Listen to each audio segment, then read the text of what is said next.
Yes, so we are live. So hey, welcome to our live session today on my BA English channel.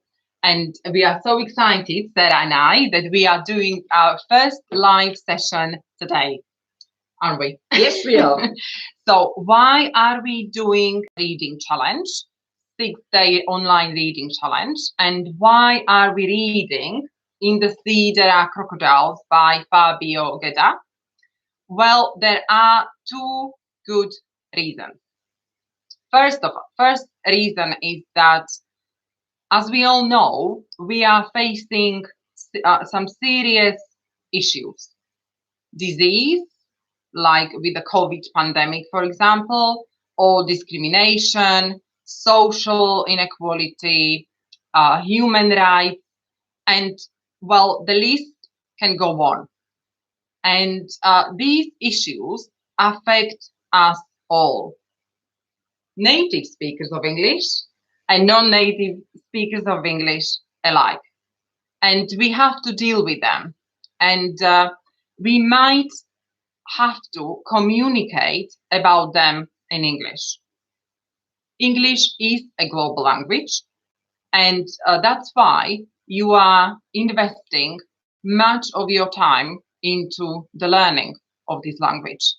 So you are able to communicate internationally, and you are able to share your knowledge and your expertise and your experience with other people. And hopefully, we will be able to solve some of these issues or make a difference, make this world a better place. So, and the second reason is that since we are all, trying to be competent and proficient and fluent users of the language of English, we should read in English. And there are so many benefits to reading. Do you like reading, Sarah? Absolutely. I think it's vital. Yes. So it's also good to read in general, isn't it? Why do you like reading, Sarah? Good question. I have no idea, but I always have. And I take my grandchildren to the bookshop and they all pick out 4 books each and so on. Wow. Start them young and it's a habit. Yeah. And you just learn and learn and learn and learn the more you read. Mm-hmm. And also there are benefits, but I would like to talk about the benefits now because I have actually made a separate video about the benefits of reading. So please watch it to find out why and what and how we should read in English. But the thing is, yes, definitely, we all should read more in English. And this time, this is all about fast reading, fluent reading, what we are going to do with Sarah. So we have really 2 good reasons for this challenge, don't we? We do. We do. And so In the Sea There Are Crocodiles, it is a beautiful and captivating adventure story about a 10-year-old boy who leaves Afghanistan and makes his way over 5 countries to find freedom. And so it is a testament of the experiences faced by this young asylum seeker in the contemporary world. Yep. And it's rather current, the situation in Afghanistan. Unfortunately. Yeah. Yeah, so that was another reason that it's very current. And the style is a very simple read, also for authentic read for non-native speakers of English. And some of you may already know something about what it can be like to be a young person or a young family struggling to find a home, in a new country or in the West. So we can all relate to some extent, I think. So it is an amazing book to read, and it will help us to improve our language skills, definitely, and to see the world from a different point of view. Yeah. And we can also relate to characters and feel connected to them and also to one another. So I think it's a very powerful story and a message. And this book will definitely make a difference that goes beyond our language. So how are we going to do it? We will read one chapter per session. Yep.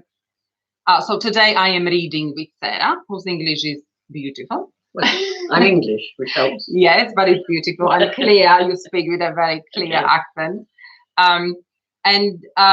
So we are not going to give you any questions afterwards. This is, if you watch the video about reading, you will see that when we read these kind of books, then there are no questions, but we will leave you for some questions that we can share in the comments below.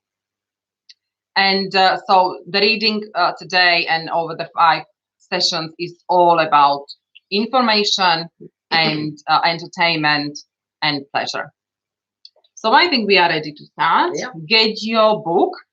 You can read with us, or you can always read later, because this video will then stay on YouTube. So you can always reread the book again, and maybe with a different purpose. You can concentrate on intonation, expression, pronunciation. So there's always something else you can do when you read again. So are we ready? I am. Perfect. So yes, so we can start. Are you ready? Mhm. Okay. The thing is, I really wasn't expecting her to go. Because when you're 10 years old and getting ready for bed on a night that's just like any other night, no darker or starrier, or more silent or more full of smells than usual, with the familiar sound of the muezzins calling the faithful to prayer from the tops of the minarets, just like anywhere else. No, when you're 10 years old, I say 10, although I'm not entirely sure when I was born, because there's no registry office or anything like that in the Ghazni province. Like I said, when you're 10 years old, and your mother, before putting you to bed, takes your head and holds it against her breast for a long time, longer than usual, and says, "There are 3 things you must never do in life, Anayat Jan, for any reason. The first is use drugs. Some of them taste good and smell good, and they whisper in your ear that they will make you feel better than you could ever feel without them. Don't believe them. Promise me you won't do it." I promise. The second is use weapons. Even if someone hurts your feelings or damages your memories or insults God, the earth, or men, promise me you will never pick up a gun or a knife or a stone or even the wooden ladle we use for making gorma palau. If that ladle can be used to hurt someone, promise. I promise. The third is cheat or steal. What's yours belongs to you. What isn't, doesn't. You can earn the money you need by working, even if the work is hard. You must never cheat anyone, Anayat Jan. All right? You must be hospitable and tolerant to everyone. Promise me you will do that. I promise.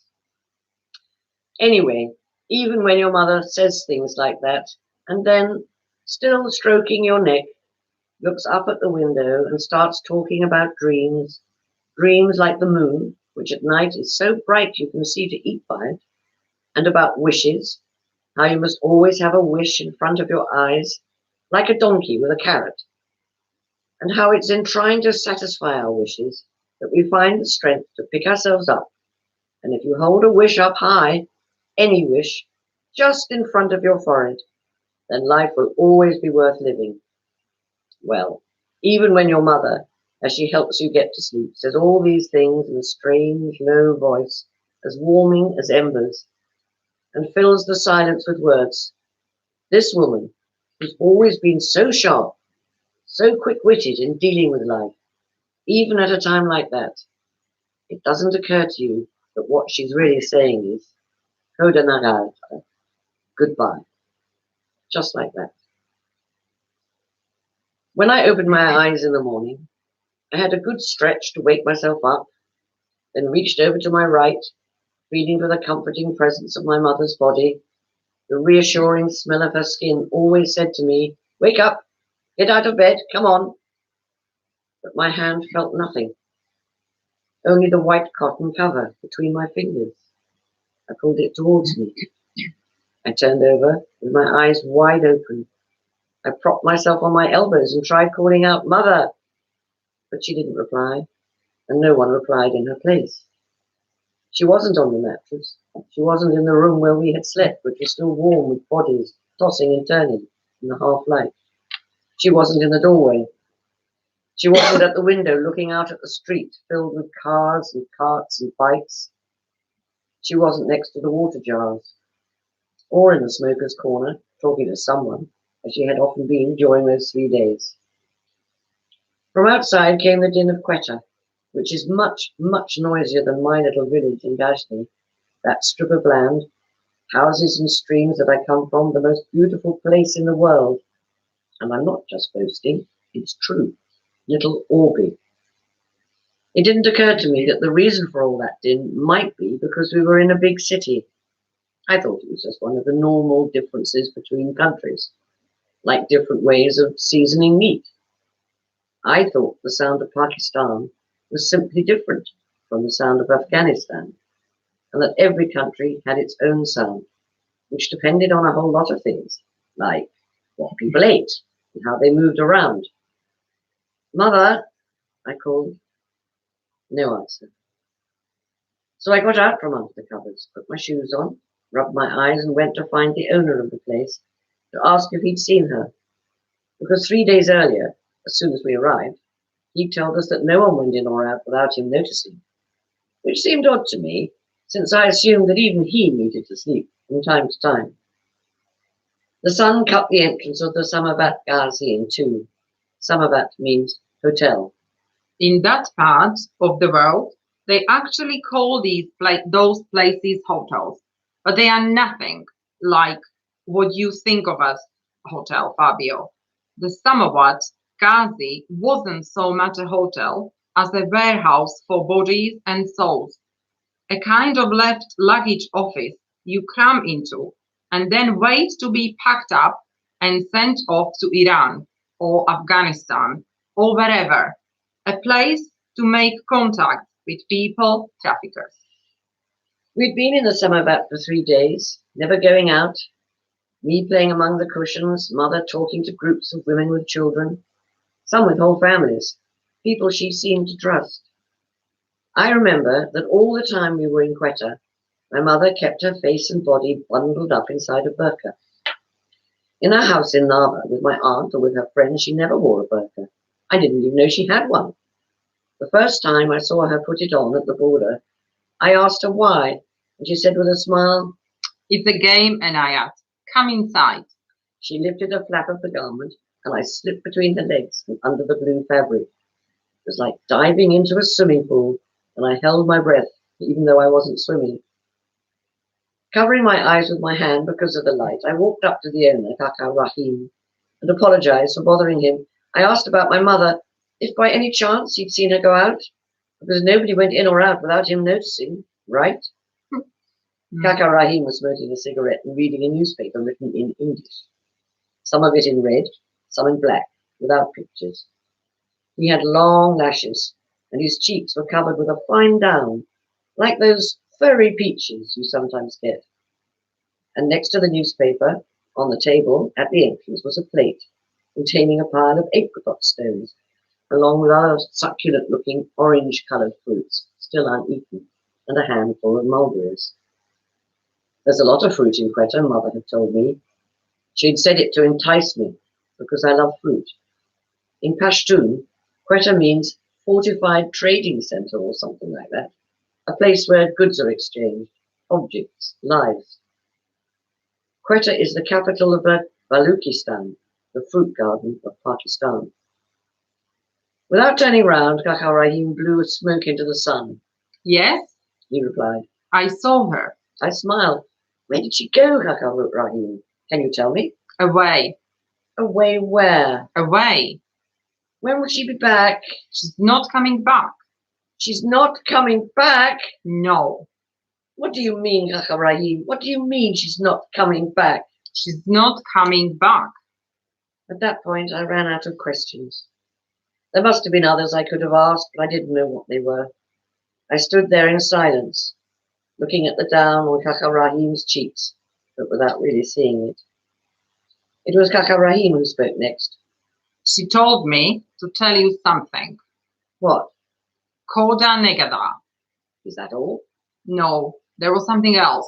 What, Kaka Rahim? She said not to do the 3 things she told you not to do.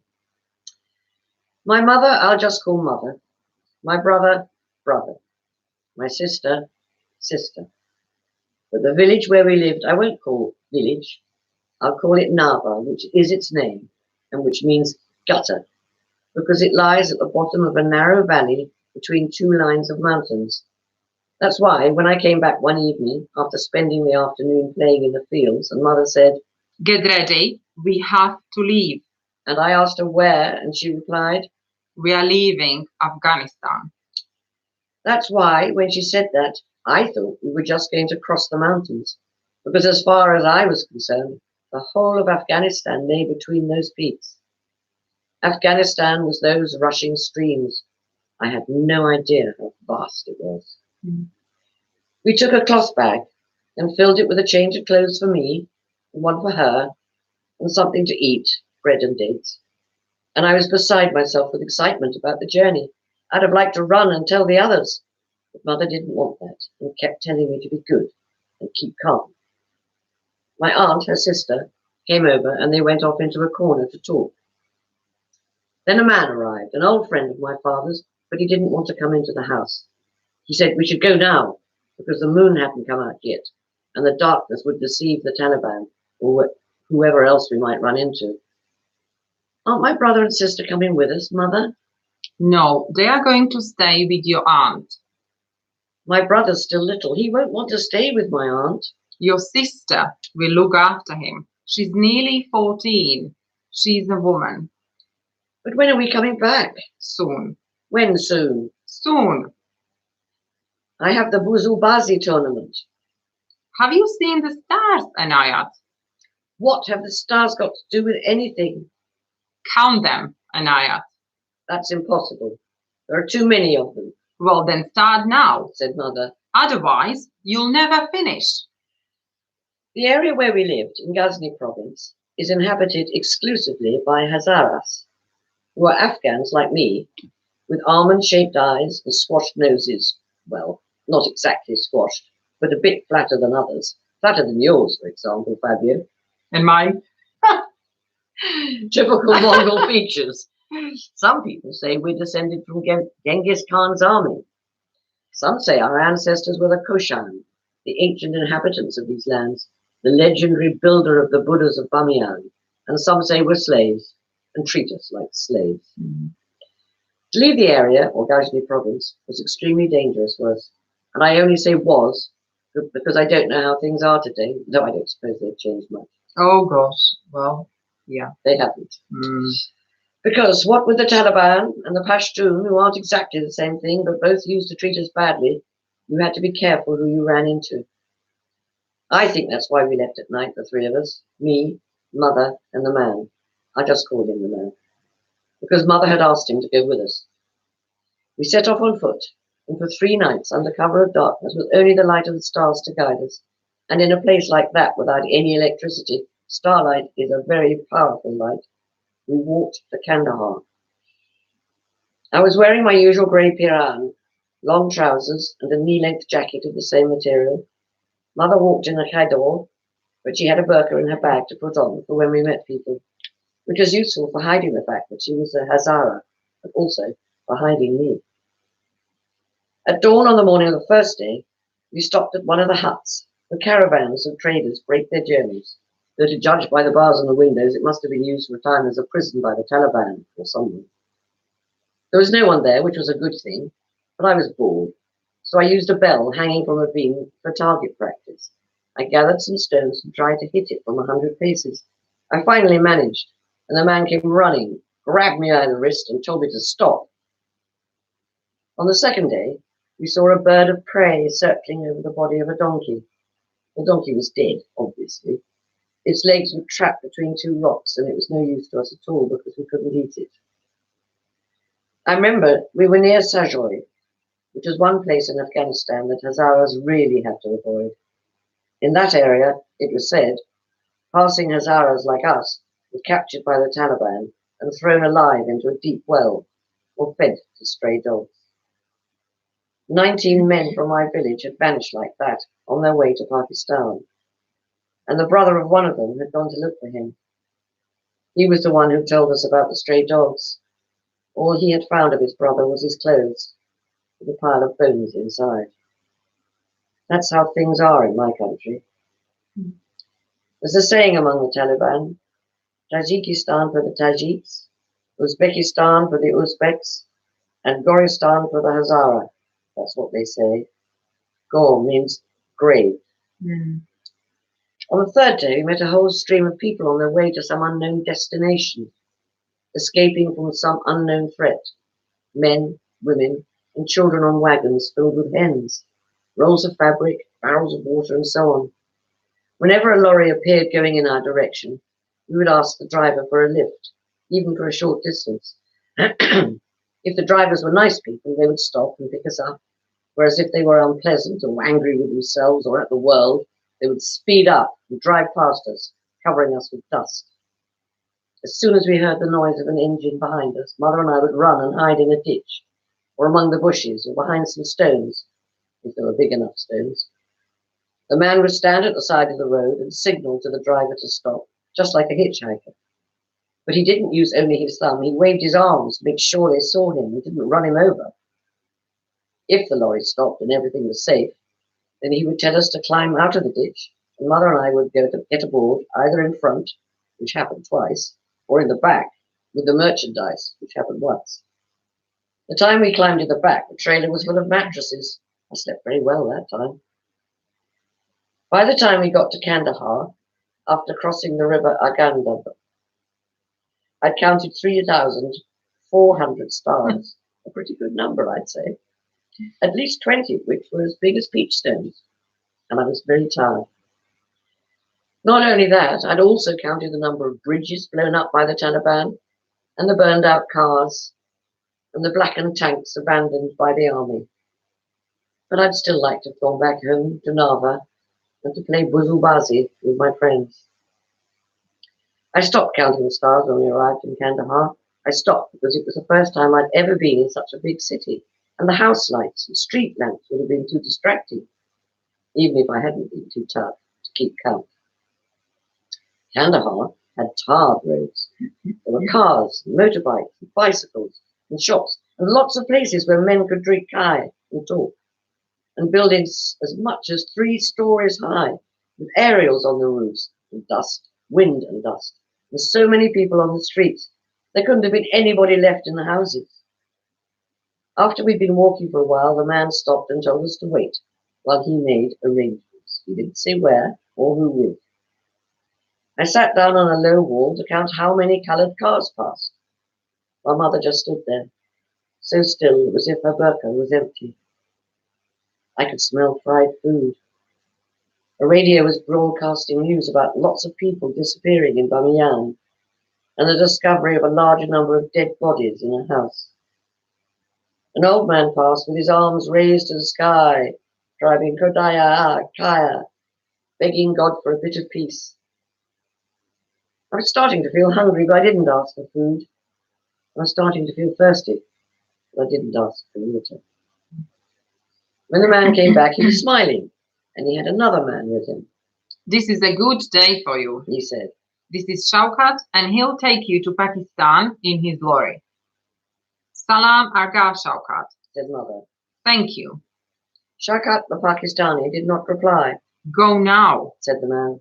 We'll meet again soon. Thank you for everything, said Mother. It was a pleasure. Tell my sister the journey went well. I will. Good luck, little Anaya. Va omidi dida. He took me in his arms and kissed me on the forehead. I smiled as if to say, but of course we'll meet again soon. Take care. Then it struck me that good luck and we'll meet again soon didn't really go together. Why wish me good luck if we were going to meet again soon? The man left. Shaukat the Pakistani raised his hand and signaled to us to follow him. The lorry was parked in a dusty yard, surrounded by a metal fence. In the back were dozens and dozens of wooden poles. Taking a closer look at them, I realized they were electricity poles. Why are you carrying electricity poles? Shaukat the Pakistani didn't reply. This was something I only found out about later. Apparently, people came from Pakistan to Afghanistan to steal things. Whatever there was to steal, it wasn't much. Electricity poles, for example. They came in lorries, knocked down the poles, and carried them across the border to use them or sell them, I'm not sure which. But for the moment, what mattered was that we were getting a good lift, in fact, more than good, an excellent lift. Because at the border, they didn't check lorries from Pakistan so carefully. It was a long journey. I couldn't tell you how long. Hours and hours across the mountains, bumping along, past rocks and tents and markets, clouds. At some point, when it was already dark, Shaukat the Pakistani got out to eat, but only him, because it was better for us if we didn't get out. You never know, he said. He brought us some leftover meat and we set off again with the wind whistling through the window, the pane lowered just a crack to let in a bit of air, but as little dust as possible. Looking at all that land rushing past us, I remember thinking about my father, because he'd also driven a lorry for a long time. But that was different. He was forced to. Yes, that was different. That's not the end of chapter 1, but we will do each session differently. And so this time, we are going to ask you to finish reading chapter 1 and find out about Anayat's father. And also there is a story about what happened to their school. So that's something for you to do. And as I said earlier, you can always reread it again, concentrate on different things, focus on your pronunciation. Some people say that reading is boring. You agree? Never. And so the way we read it today was that we didn't interrupt, the flow. So I let Sarah read, we didn't read, we didn't discuss it because we didn't want to, to break the flow. We wanted you to kind of lose yourself in the story, concentrate, immerse yourself. And so this is how we did it today. But as I said, each session will be a bit different so we can keep you guys motivated and inspired. So I hope you have enjoyed the reading session today. If you have, maybe you can share the link with someone who might be interested. You can always click the subscribe button to stay up to date on our new videos. And we are looking forward to reading chapter 2 with you. Yep. I'm fascinated. I want to know what happens. Yes. And also, yes, we hope that you will want to find out what happens next. And as I said, there will be no comprehension questions, but I do have a few questions for you to think about. And you can share what you think in the comments below. So question number 1 is about your impressions. So what did you like best or what did you like least? Number 2, what would you change in the story? Number 3, have you ever experienced something similar to what happens in the story? So to what happens to Anaya? Did you identify with any of the characters? And number 5, did you find any interesting culture information? So we've read about Afghanistan. Now we are going to read about Pakistan. So these are the questions you can think about. You can comment in the comments below. Of course, don't go too personal and please be respectful. Thank you so much for joining us. And yes, we look forward to reading chapter number 2 with you soon. Bye. Bye.